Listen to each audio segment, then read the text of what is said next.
Astrophotography can seem daunting, especially when you get to post-processing, but don't let that get you down, because in this video, I'm going to be showing you a new feature added to the software of this device that will change how you view post-processing entirely.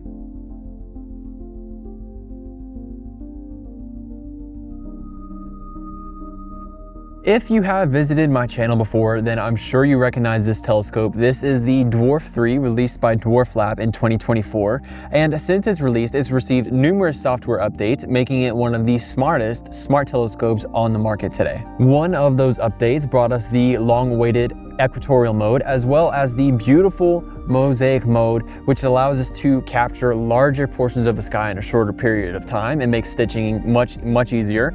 And tonight we're going to be using the Dwarf 3 to image the well-known Veil Nebula.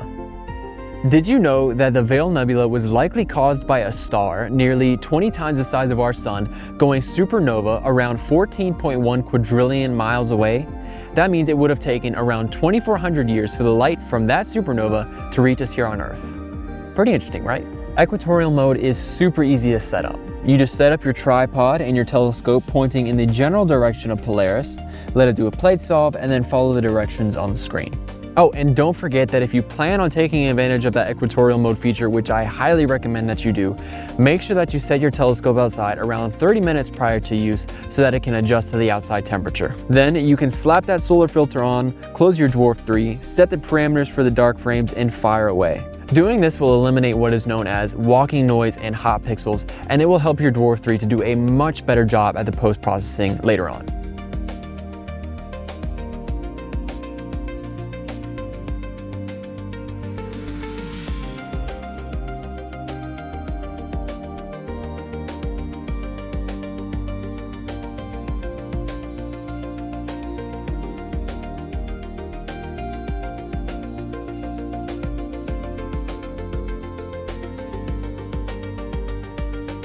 As you can see, the Dwarf 3 is now set up in equatorial mode. It only took me about 2 minutes to get it all set up and ready. And it's about to do a slew to the Veil Nebula, which is currently pretty high up overhead. And we're gonna start imaging that. We're gonna be using 30 seconds of exposures at 100 gain. And I'm really hoping it's gonna turn out well.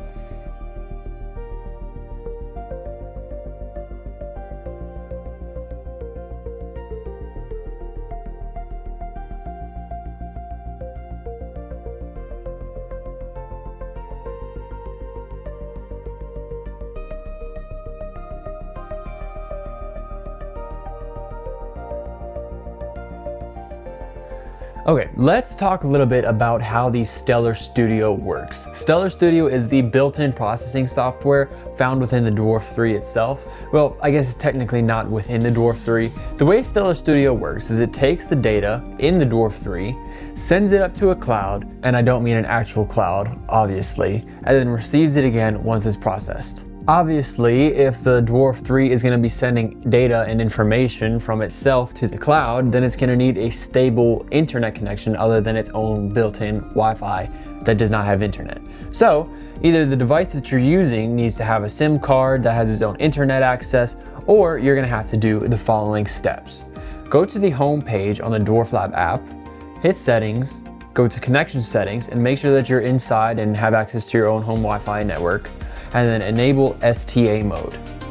After that is enabled, click on Dwarf 3 again, and then you're gonna go and click on your own Wi-Fi network, and then the Dwarf 3 will connect directly to your Wi-Fi network for internet access. So to actually access the Stellar Studio feature within the Dwarf 3 now that you're connected to your home Wi-Fi network, go to the album section of the Dwarf 3 app, hit Stellar Studio, and then it's going to ask you to log in. So if you don't have an account with the Dwarflab program, go ahead and make an account now. And if you already have one, then just go ahead and sign in. So now that you've signed into the Dwarflab app, you'll see these three features at the top of the screen: Panoweave, Stellar Studio, and Megastack. Now what Panoweave is for is if you're taking a panorama image and you'd like to stitch all the files together to get that one big image with a high resolution, that's what you use Panoweave for. But we're not focusing on that in this video. We're focusing on Megastack and Stellar Studio. And what Megastack is for is if you have an image taken over a period of multiple nights, and mind you, they have to be the same resolution, so it can't be a mosaic with different sizes, it has to have the exact same filter. So you can't use Astrofilter and then just visual and also the duoband. You can't vary between those. They all have to be the same in order for this to work.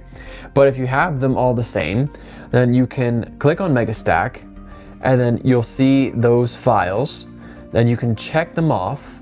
Obviously, the ones that I have here are of different resolutions and different filters, so I couldn't use that the way I wanted to. But if you were to have them all the same, then you'd be able to check them all together and hit Start Stack.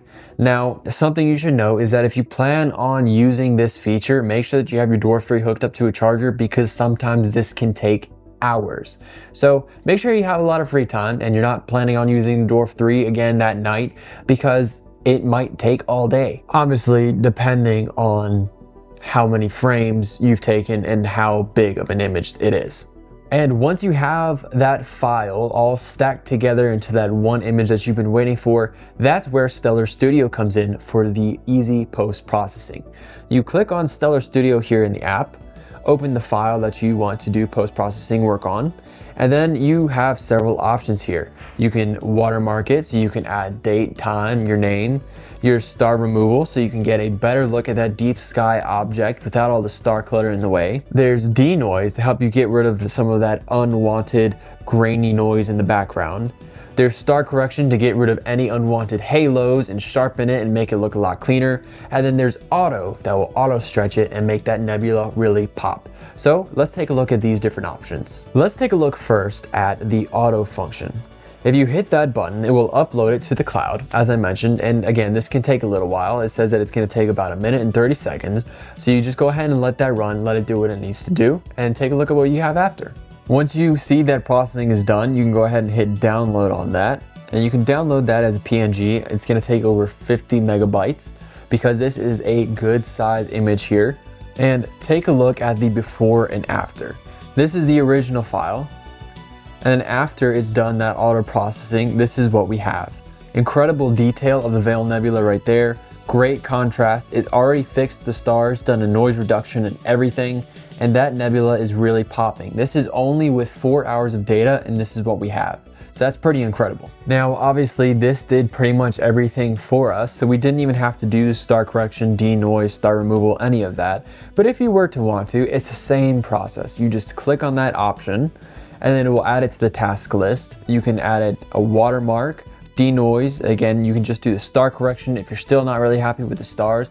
But the Stellar Studio is an incredible way to get started in astrophotography. If you don't know anything about post-processing, this will do it all for you. You don't have to worry about it at all. The only thing that you have to worry about is if you have a steady internet connection or not.